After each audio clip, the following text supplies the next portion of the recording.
to me. Descarado won the Caulfield Cup again. American Trevian. Hello from the Werribee International Horse Center as Australia and indeed the world of racing begins to turn its full attention to Tuesday's Emirates Melbourne Cup. The international track session and media breakfast at Werribee on the Sunday before the Cup has become something of a tradition.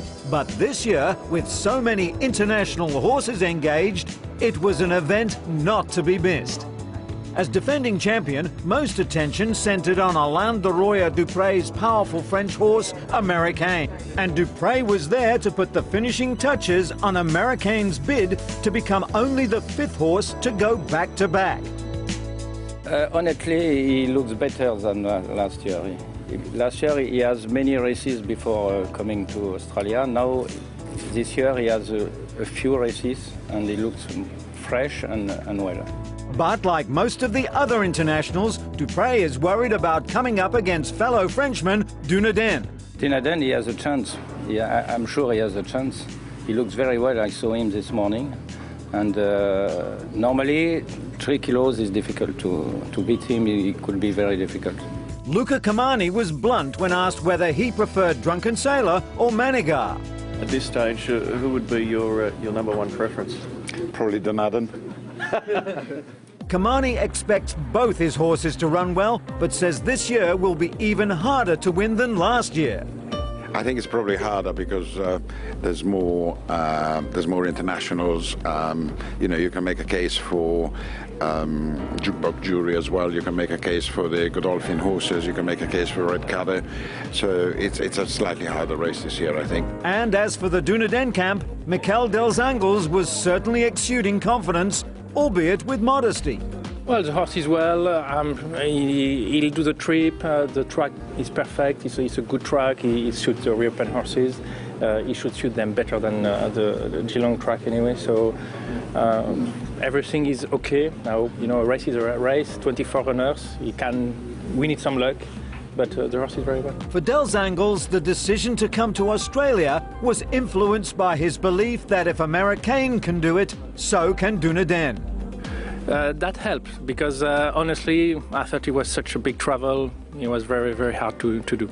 But after Americain, you know, if he did it, maybe we can have a try. It's maybe the biggest race in the world. It's definitely the race the most popular race in the world, definitely. So no, it's a great thing. Come over from France to win the Melbourne Cup is a great thing. Ed Dunlop, trainer of Red Caddo, made his first media call at the breakfast and wasted no time in declaring that whatever happens this year, he'll be back. Everyone tells me that the parade in the streets tomorrow is amazing. You know, it's great to be a part of. Look, we haven't got the favourites, so there's no pressure on us. So, no, it's great to be here. Everyone's looked after us fantastically, and we'll be back again.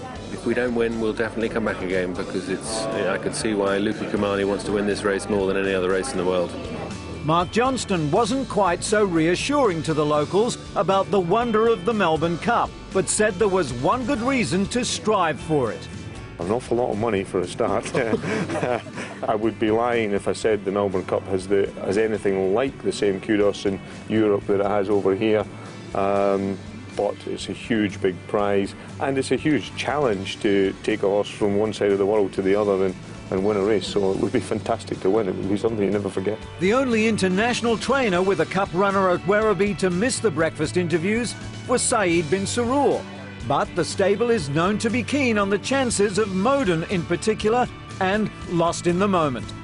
The two remaining internationals, Saptapadi and Moyen Corniche, trained by Brian Ellison, left Werribee once their quarantine period finished. But Ellison said at the barrier draw on Saturday night that he's over the moon with their progress. I'm just happy I'm in the race. Best race in the world. I'm happy I'm in it. With none of the internationals making time in leisurely workouts, there was little activity in the markets. Although it would be no surprise if Dunedin gets closer to Americain at the top of the charts on Cup Day. And that's our time for now, but we'll be back tomorrow for a bite from the Melbourne Cup Parade through the streets of the city.